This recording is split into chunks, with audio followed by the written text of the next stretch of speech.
ये है 6 साल की सिंडी, जिसके पास किसी भी भारी भरकम चीज को आसानी से उठाने की ताकत है। अब तक वो अपनी शक्तियों का जैसे चाहे वैसे इस्तेमाल करती आई थी, लेकिन अब बस वो सुपर हीरो टेस्ट में पास होना चाहती थी। अगली है 16 साल की समर, जो सिर्फ अपने दिमाग से ही चीजों को इधर उधर हिला सकती है। क्योंकि स्कूल में सब उसे तंग करते थे, तो अब वो सुपर हीरो टीम में शामिल होना चाहती है। इसके अलावा हमने देखा 17 साल के डिलन को, जिसके पास गायब होने की शक्ति थी। अपनी शक्ति का इस्तेमाल करके वो बहुत मस्करी किया करता था। आखिर में 12 साल के टकर के पास सबसे खास ताकत है, वो अपने शरीर के किसी भी हिस्से को फुलाकर बड़ा बना सकता था। उधर लैब में जैक को होश आया तो उसके सामने 2 रास्ते थे। अगर वो नए सुपर हीरोज को तैयार करेगा तो उसे $5 लाख मिलेंगे, और अगर नहीं करेगा तो उसे झूठे इल्जाम में जेल भेज दिया जाएगा। अब बेचारा क्या करता? बेसिकली ज्यादा कुछ ऑप्शन थे नहीं, तो बेचारा मान ही गया। इसके बाद वो डॉक्टर मार्शा से मिला, जो उसकी दीवानी थी। उसने सारी जेनिथ किताबें इकट्ठी करके जूम के बारे में पढ़ रखा था। जब जैक ने नए सुपर हीरोज देखे तो वो हैरान रह गया, क्योंकि ये सारे तो छोटे बच्चे थे। अबे सुपर हीरो ट्रेन करना है, घर घर खेलना है, क्या करवा रहे हो तुम मुझसे? लेकिन फिर ग्रांट ने उसे हर बच्चे की खास ताकत के बारे में बताया। मार्शा ने कहा कि उन्हें ट्रेनिंग से ही बच्चों की शक्तियां बढ़ानी होंगी, क्योंकि गामा 13 इनके लिए खतरनाक साबित हो सकती है। फिर सब बच्चों ने अपनी शक्तियों के नमूने पेश किए। कोई बहुत तेज पल के झपकाता था, तो कोई पढ़ने की मशीन निकला। आखिरकार सिंडी, समर, डिलन और टकर को ही चुना गया। उधर कंकशन के लौटने में अब सिर्फ 9 दिन बचे थे। जनरल और ग्रांट बच्चों से काफी खुश थे, लेकिन उन्हें शक था कि जैक उन्हें इतने कम समय में तैयार कर भी पाएगा या नहीं। जनरल तो बच्चों पर गामा 13 आजमाने को भी तैयार था। शुरुआत में तो किसी बच्चे ने जैक पर ज्यादा ध्यान नहीं दिया, लेकिन जब मार्शा ने उन्हें बताया कि जैक ही असल में कैप्टन जूम है, तो सब उसके दीवाने हो गए। लेकिन डिलन को अब भी उस पर शक था। इसके बाद साइंटिस्ट और जैक ने मिलकर सब बच्चों की काबिलियत को आजमा कर देखा। सिंडी ने भारी से भारी चीजों को भी आराम से उठाकर सबको हैरान कर दिया।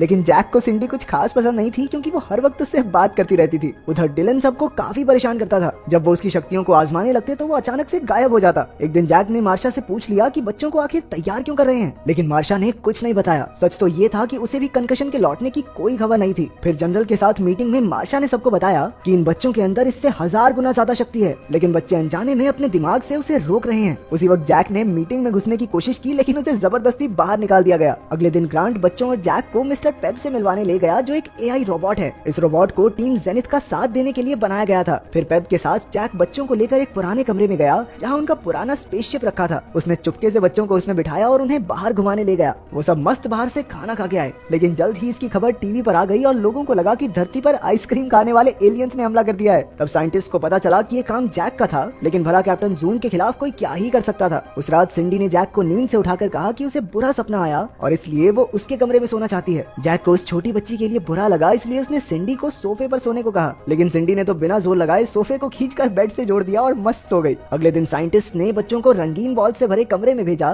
ताकि उन्हें गोलियों से बचने की ट्रेनिंग मिल सके। इसके बाद सब ट्रेडमिल पर भागे और फिर जैक के साथ अपनी शक्तियों की ट्रेनिंग की। हालांकि उन सबकी शक्तियां बढ़ रही थी, लेकिन अब भी काफी काम बाकी था। आखिर तक सब रंग में भीगे हुए बुरी तरह थक चुके थे। डिलन ने कहा कि किसी को उनकी कोई परवाह नहीं है और जैक भी बस पैसों के लिए उनका इस्तेमाल कर रहा है। बाद में जैक डिलन से मिलने उसके कमरे में गया, जो खास डिलन को गायब होने से रोकने के लिए बनाया गया था। फिर उसने डिलन को बचपन में अपने भाई के साथ सुपर हीरो बनने की कहानी सुनाई। डिलन को एहसास हुआ कि कंकशन ही जैक का बड़ा भाई है। जैक उसके बारे में बात करके भावुक हो गया, इसलिए उसने डिलन को कमरे से बाहर निकाल दिया। उसे लगा कि डिलन के पास शायद एक और खास शक्ति है। जैक ने उससे अपनी आंखें बंद करके समर को ढूंढने को कहा। जैसे ही उसने ध्यान लगाया, उसे समर अपने कमरे में नाचती हुई दिखाई दी। असल में इस शक्ति को माइंड साइट कहते हैं, जो काफी कम लोगों के पास थी। फिर जैक ने उसकी तारीफ की और खुश होकर उसे टीम का लीडर बना दिया। बाद में जैक और मार्शा ट्रेनिंग के बारे में बात कर रहे थे। जब जैक ने मार्शा की तारीफ की तो उसके गाल शर्म से लाल हो गए। इसके बाद हमने देखा कि जनरल और ग्रांट उसी जगह पहुंचे जहां से कंकशन गायब हुआ था। उनके हिसाब से कंकशन यहीं से लौटेगा। ग्रांट ने बच्चों के जरिए कंकशन का ध्यान भटकाकर उसे एक रोबोटिक जाल की मदद से पकड़ने का फैसला किया। उस जाल की मदद से वो फिर से पहले जैसा हो जाएगा। जब कंकशन के लौटने में सिर्फ 48 घंटे रह गए तो जैक ने बच्चों के लिए एक पार्टी रखी। डिलन समर के साथ और जैक मार्शा के साथ डांस करने लगा, लेकिन तभी जनरल ने आकर सारा मजाक किरकिरा कर दिया। साला कबाब में हड्डी। जैक ने देखा कि वहाँ गामा 13 का सामान लाया जा रहा था। उसे एहसास हुआ कि इन बच्चों के साथ भी वही किया जाएगा जो उनकी टीम के साथ 30 साल पहले हुआ था। उसने जनरल को समझाया, लेकिन वो टस से मस नहीं हुआ। फिर आधी रात को जैक ने सभी बच्चों को जगाकर उन्हें जनरल से बचाने का प्लान बनाया। अचानक डिलन को अपने आप अंदर से कुछ दिखाई दिया। उसने देखा कि साइंटिस्ट का असली मकसद कंकशन को मारना है। जब जैक को पता चला कि उसका भाई जिंदा है तो उसे यकीन ही नहीं हुआ। बच्चों को छुपाकर वो सीधा जनरल के पास पहुंचा। जनरल ने आखिरकार उसे बताया कि कंकशन जिंदा है और 2 घंटे में लौट आएगा। जैक ने समझाने की कोशिश की कि बच्चे कंकशन का सामना नहीं कर पाएंगे, इसलिए जनरल को मिशन रोक देना चाहिए, लेकिन जनरल ने तो उसे ही जेल में बंद कर दिया। उधर मार्शा बच्चों को ढूंढकर ग्रांट के पास ले आई। रास्ते में उसने अपनी फूंक से गार्ड्स को उड़ा दिया, जिससे हमें पता चला कि उसके पास भी शक्तियां हैं। फिर उन्होंने मिलकर जैक को छुड़ाया और उसकी स्पेसशिप में उड़कर भाग गए। उसी वक्त वो गोला खुला और अब कंकशन धरती पर लौटने ही वाला था। स्पेसशिप भी वहां पहुंच गई और जैक बच्चों को अंदर ही छोड़कर खुद ही अपने भाई से मिलने चला गया। इतने साल बाद मिलकर वो एक दूसरे को पहचान ही नहीं पाए। कंकशन अब भी जवान था, लेकिन जैक बूढ़ा और कमजोर हो गया था। जैक ने उसे शांत करने की कोशिश की, लेकिन कंकशन ने अपनी जोरदार ताकत से